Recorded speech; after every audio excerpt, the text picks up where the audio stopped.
La psychologie de la forme, ou le gestaltisme, trouve son origine dans les travaux de chercheurs allemands comme Kafka, Köhler et Wertheimer, qui se sont attachés au début du XXe siècle à mettre en évidence le caractère relatif de la perception qu'on peut avoir d'un objet.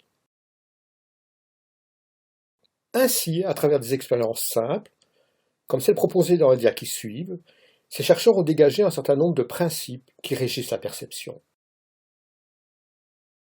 Suite à la présentation d'une forme prenant l'aspect d'une double flèche, on interroge le sujet sur la position du trait vertical. Est-il au centre, plutôt à gauche, plutôt à droite? On pose la même question par rapport à la forme suivante. Le trait vertical est-il au centre, plutôt à gauche, plutôt à droite? La superposition des deux formes montre que le trait vertical est bien au centre dans les deux cas, alors que, suite à la présentation du premier stimulus, flèche orientée vers l'extérieur, la plupart des sujets ont tendance à situer le trait vertical plutôt à gauche. Et pour le second stimulus, flèche orientée vers l'intérieur, la tendance est de situer le trait vertical plutôt à droite. Que conclure de cette expérience? Sur la base de cette expérience, et d'autres du même type, les chercheurs ont formulé un des principes de la perception de la forme qui est la perception d'une forme dépend du contexte dans lequel cette forme est placée. La forme est ici le trait vertical placé au milieu d'une ligne et le contexte, les flèches orientées tantôt vers l'extérieur, tantôt vers l'intérieur. Voici une autre forme qui est perçue soit comme une succession de chiffres 1, 2, 1, 3, 1, 7 ou comme une succession de trois nombres de deux chiffres. La forme suivante est par contre généralement perçue comme une succession de lettres pour former le mot PEB. Lorsque les deux formes sont présentées sur le même écran, on peut parfaitement constater que le même stimulus est perçu comme le nombre 13 dans un environnement de nombres, alors que dans un environnement de lettres, il est perçu comme la lettre B. Cela confirme le principe énoncé précédemment selon lequel la perception d'une forme dépend du contexte dans lequel cette forme est placée. Certains stimulus peuvent donner lieu à une perception différente selon qu'on s'attache au fond ou à la forme. C'est le cas de l'image présentée ici qui peut tantôt être vue comme un vase, tantôt comme deux visages représentés de profil. Lorsqu'ils examinent le stimulus présenté dans l'image, la plupart des personnes y reconnaissent une forme familière, le carré. La présentation de la forme incomplète qui apparaît à droite de la diapositive permet de prendre conscience qu'en fait le carré n'existe pas, mais c'est nous qui le reconstituons à partir des éléments présentés. Si le carré s'impose de cette manière à nous, c'est qu'il s'agit d'une bonne forme. Pour la psychologie de la forme, il existe deux types de formes. Les formes fortes, ou bonnes formes, comme le triangle que l'on perçoit dans le stimulus présenté, et les formes faibles. Cette différenciation entre deux types de formes est importante et conduit les tenants du gestaltisme à étudier les principes qui sont à la base de la constitution des bonnes formes. Nous présenterons dans les dias suivantes un certain nombre de ces principes. Les éléments ont tendance à se regrouper avec les plus proches. Sur l'image située en haut à gauche, on perçoit les lignes regroupées selon trois colonnes. C'est le principe de proximité.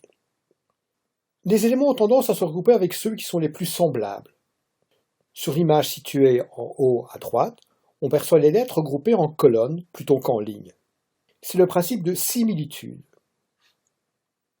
Nous avons tendance à organiser nos perceptions selon une bonne forme. Pour cela, nous comblons les vides dans les stimuli qui nous sont présentés.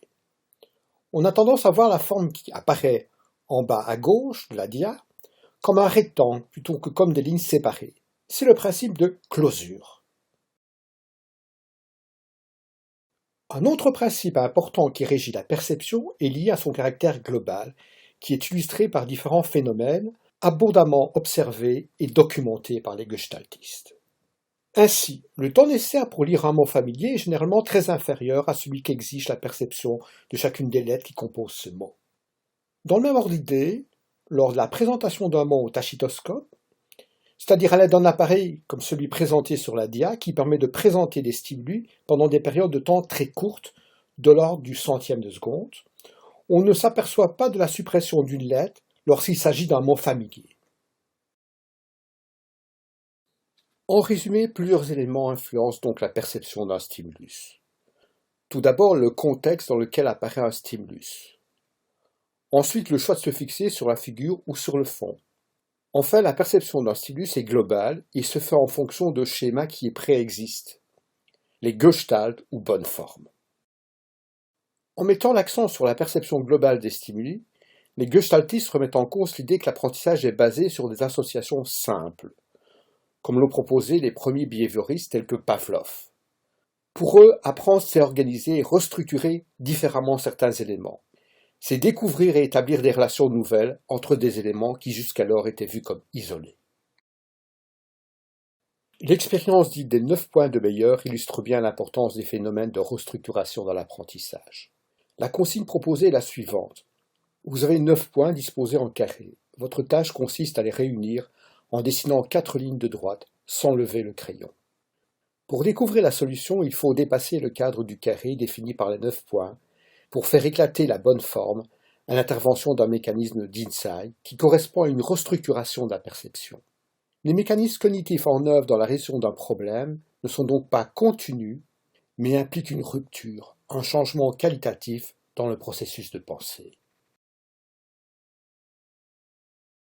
En réaction au behaviorisme classique, les psychologues de la Gestalt insistent sur le rôle des bonnes formes dans la perception du monde et sur les effets de cette perception sur les mécanismes cognitifs mis en œuvre pour traiter une situation.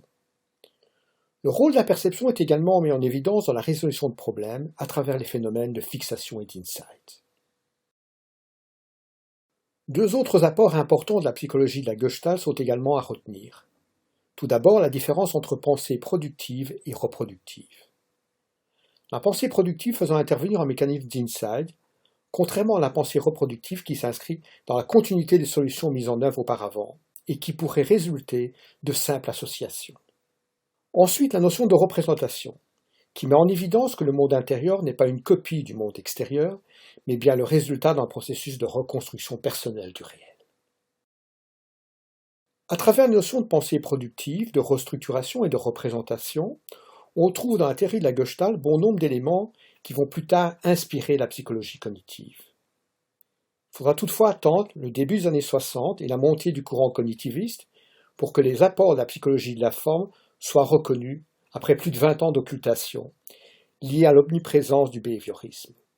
En effet, pendant une longue période, la théorie de la Gestalt sera tenue en sommeil au bénéfice du behaviorisme, qui n'aura de cesse de contester le caractère scientifique de ses méthodes et la portée de ses résultats.